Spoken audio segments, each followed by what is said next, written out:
They've been kind enough to let me make just a few remarks tonight, and I would like to point out something about this recent debacle that we just had.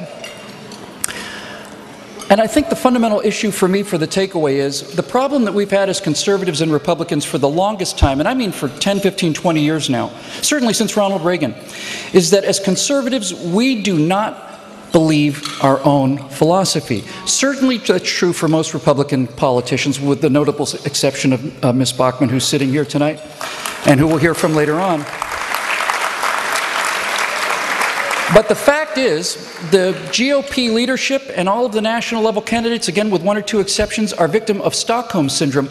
The pop culture has beaten them up so severely that they are utterly unwilling to stand for what they claim to believe in publicly. They're, in a way, ashamed of it. Now, I think that Mitt Romney was one of the best men I've ever seen. And I think you could make a compelling case that as an individual man, Mitt Romney may have had the finest moral character of any candidacy for the president, going back to George Washington, a remarkably decent and good man, remarkably, astonishingly. And every week I got to know him better, I liked him better and better and better and better and better. But on some level, one of the problems we have is that on some level, Mitt Romney didn't even believe his own life story. Again, I do not wish to criticize him, I admire him enormously. But I can give you an example of how subtle this is and how pervasive it is when I say that Mitt Romney didn't believe his own message, he didn't believe his own story, forget about the Republican Party story. For example, you would hear the press talk to Mitt Romney and they would ask a question along the lines of, "Oh, Mr. Romney, you're worth $200 million, how can you possibly connect with the American people?" Now, a candidate who actually believes his own party's philosophy would answer that question perhaps like this. Well, first of all, Ms. Crowley, I'm not worth $200 million, I'm worth $250 million. Please do not remove the $50 million from my bank account that I have worked very, very hard to obtain. I might point out to you, first of all, that every single one of the $250 million in my bank account was given to me freely, through no coercion. I'm not the government. I didn't have the power to take it at gunpoint through taxation. It was given to me freely in trade for value that I provided to other people, and people never trade down. No one trades down. So that means that other people in this country felt that I gave them more than $250 million of value in exchange for the $250 million I have in my bank account right now. I'd like to point out also that, as you can see from my tax returns, which I released prior to running for president, that I've paid $60 million in taxes over the course of my lifetime. And I expect to pay quite a bit more than that before I die. So who's really helping the poor people here? Who's actually helping poor, disadvantaged Americans? I've paid $60 million in taxes, which have gone to entitlements, welfare, Social Security benefits, all of these things. Community organizers have paid precisely nothing. They hand out forms, but the forms that people fill out to get benefits are paid for by people like me. And now we get to the root of it, Ms. Crowley, because the real reason I'd like to answer this question directly is, the reason that I have $250 million in my bank account is because I and my associates have generated, we're able to approximate, approximately $5 billion of wealth for this society. $5,000 million is about the number that we've generated, which means that the $250 million that I've kept is but a tiny sliver of the total amount of wealth that we've generated for everybody. People all across this country, thousands, if not tens, or maybe even hundreds of thousands of people, have gotten paychecks as a result of the work that we do. We haven't just given them handouts. I pay taxes so people can have handouts, but we have paid salaries, and that is people's car payments, and it's their children's college tuitions, it's mortgage payments. All of this is generated by the work that we do, of which I've kept a tiny sliver, which is $250 million. And the final thing I might point out to you is this. I'm running for President of the United States of America. This is the richest country in the history of the world. We have a nation for the first time in history where the primary health concern among poor people is obesity. I may have $250 million in my bank account, but I am telling you now that if I stand next to a person who's flat out broke, who hasn't got a penny, I do not live 250 million times better than that person does, not here in America. They have air conditioning, I have air conditioning. I have more rooms to air condition, but we both have air conditioning. They have a car, I have a few cars. I don't have 250 million cars, and the cars I do have are not 250 million times better than theirs. If I get hit by a bus, I'm taken to the same hospital as the poorest Americans, where I'm given the same treatment by the same doctors as the poorest Americans. I get the same antibiotics and the same medical treatment as the poorest Americans. And so the $250 million that is being used to demonize me as a person who's not an actual being, but rather a vampire, does not mean I live on a different planet than you. On the contrary, what it means is my entire philosophy is based on the idea that everybody should have $250 million, and that's why I'm not ashamed to talk about my bank account.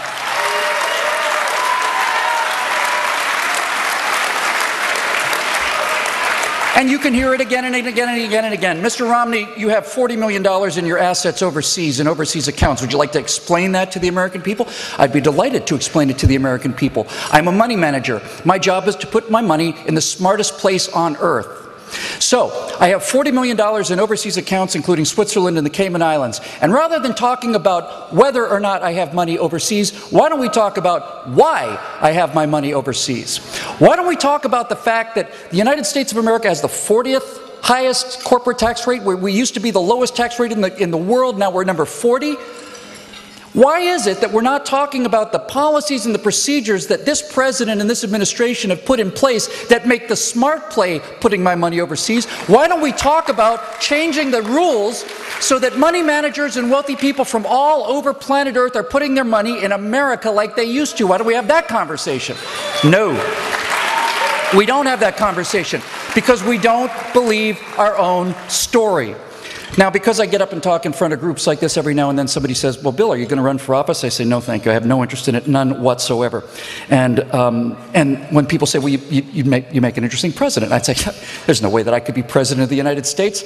I have no military experience. I've never run a business, for God's sakes. I mean, who could possibly clear that bar?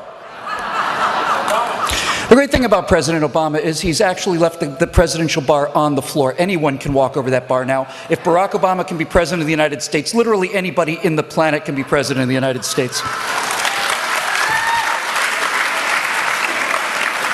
But just to tell you, I tell people, listen, I'm temperamentally not suited to be president. And I'm about to prove it to you. Because when I talk about the message and the messenger not matching, when I talk about our politicians in the Republican Party not believing their own message, I'd like to just give you an example of what that might sound like if you actually did in fact believe the way you say you believe. President Whittle, please tell us about the events that occurred around the consulate in Benghazi over the last week. What were you doing when you heard the news, and what did you do after that? My response would be, as president, well, first of all, the only thing that I'm more terrified of than answering that question dishonorably or dishonestly is to tell you the actual truth of what I was doing. And if the First Lady found that I answered that question honestly, I would actually be more afraid of that outcome than the real one. But suffice it to say that the President of the United States, once something is known to the National Command Structure, the President knows about it within 4 or 5 minutes. The President is never off duty. The President's never in the shower. The President's never away for the afternoon. So 5 or 6 minutes after that attack began on Benghazi, I was fully apprised of the situation. My immediate command was to authorize the in extremis response force that we kept stationed in Italy and have stationed throughout the world. They told me those helicopters take 2 hours to get there. I launched them immediately. They were in the air within 15 minutes. My first actual command was to talk to the Chief of Naval Operations and ask him how far away our nearest carrier battle groups were. He said they were about a 22-minute flight time at the top speed of an F-18. I said I want F-18 Hornets over that consulate now. I want them 300 feet above the ground. I want them supersonic. I want sonic booms over that city between now and when those helicopters arrive. I want our people to know that we're coming, and I want those people to know that we're coming. And if we break every window in Benghazi, they can bill us. Now, you called the result a debacle. Yes, it's absolutely true. When our helicopters arrived on the scene, we were too late to save that ambassador. We were too late to save those brave SEALs that died. An RPG shot down one of our helicopters and 14 SEALs were killed in the rescue attempt, and it was called a catastrophe and a debacle. It's a catastrophe and a debacle not to go. I do it again tomorrow. Our people around the world need to understand that when Americans at risk, America is going to come to their aid whether we get there in time or not. That's what a president who actually believes this stuff sounds like. Mr. President, Iran just shot at an unmanned drone over the international waters in the Persian Gulf. Care to comment on that? I would care to comment on that. The Republic of Iran has been at war with the United States of America since 1979. We haven't been at war with them, but they've been at war with us. So, starting this evening at midnight, I am now initiating a new policy. Please listen carefully. Of the 4,000 people we lost in Iraq, many of those men and women, most of those brave men and women, were killed by improvised explosive devices that were either planned by, designed by, supplied by, detonated by, constructed by Iran. So, as of midnight tonight, the next time that an American serviceman is killed, the Republic, which we can trace conclusively to Iranian involvement, well, the next time an American serviceman is killed, the Republic of Iran will lose an installation. It may be an army barracks, it might be a patrol boat, it might be an anti-aircraft installation, but they will lose an installation. And for every American that's killed, they'll lose another installation. And if the Republic of Iran launches a terrorist attack upon American citizens, they will lose all of their installations. I will wipe their military off the face of the earth within 48 hours and leave them naked to their enemies for 500 years, because we can. Because we can. My job as president is to defend our servicemen. I wasn't handed 14 carrier battle groups by the American people so that I could hold them in reserve against some day. That day is here now. We welcome the people of Iran back into the world, the ancient civilization, marvelous, magnificent, cultured people who deserve a lot better than what we've got. And when I say they're going to lose an installation, I'm including the general headquarters of the army, so you generals in Iran might want to keep this consideration foremost in your mind. This is what it sounds like when you actually believe in the civilization that you claim to represent. This is what it sounds like when you believe that civilization is worth preserving. And until we can find a messenger who's ready to combine that with the message, we are going to be worried about things like paths to 270 and getting out the vote software for the rest of time. But when we find that combination, the entire year prior to the election is going to be time to have a margarita, because the results will be a foregone conclusion. The only question will be it be a 45-state win like Reagan had in 1980, or will it be a 49-state win like he had in 1984? Those are the only questions that are going to concern us. Because our message, unlike many of our messengers, our message is unbeatable. Our message is unbeatable. Think about this. The Democrats and the liberals, with the entire bias of all of the news media, with all of the movie stars that came out, with all of the press that they got and then didn't get, with the media throwing their cloak of invisibility, a 30-point poll advantage on Benghazi and all this other stuff, with every single thing that they're doing right, and they're doing everything right. They're doing everything right. And then you look at all the things we do wrong, it's still a 50-50 country. It still is. How little do we have to do effectively? How little do we actually have to do right so that we never lose another election again, ever? Ever. It's astonishing to me that we can be so bad at so much and they can be so good at everything. And it's a 50-50 proposition. Does anybody really honestly think that that means these two messages are the same? They're not. I'm going to let you eat your dinner now, but I will tell you the difference between our two messages. The conservative idea of America is that we're a nation of steely-eyed missile men with our eyes on a far horizon. The future is unlimited. There's nothing we can do or not do. We have the power to vaporize a building anywhere in the world at our leisure. We have footprints on a flag on the moon. We believe in the power of the human mind and human creativity, human inventiveness, hard work, imagination. We believe that everyone should live like they have $250 million. We believe it's time for you to step off, get out of our face, don't tell us what to do. You have a right to live the way you want to in America. That's our message. And what's their message? What is their vision for humanity's future on this progressive left we find ourselves against? Their vision of a future for America is a bunch of people sitting around in thatch huts, sitting around a burning cow pie, pulling parasites off of each other, eating their sustainable algae cakes, and having, organic bake sales to raise money for the Guatemalan water snake. Are you actually telling me that these two visions are equivalent? Of course they're not. Of course they're not.